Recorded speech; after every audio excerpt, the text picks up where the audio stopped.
Before you venture to the south end of the Springs Preserve, you may want to take a break inside the Nature Exchange, which is located within the gift shop. There are bathrooms right outside if your class needs a bathroom break. Students will learn about the Nature Exchange and are free to explore here.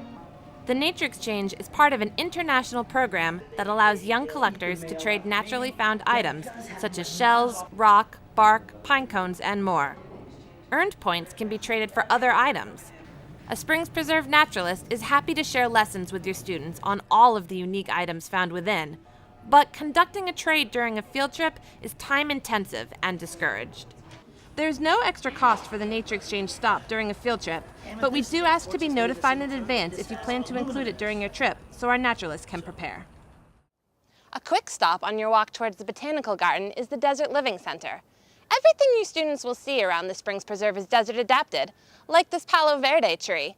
In times of drought, when the tree doesn't get enough nutrients, it can shed all of its leaves and photosynthesize directly from its trunk and branches. The Desert Living Center has many examples of cooling towers. Evaporative cooling towers naturally funnel cool air into the buildings. The shutters in the DLC are built into the buildings for maximum effect. From here, you can stop and show your students the butterfly roof.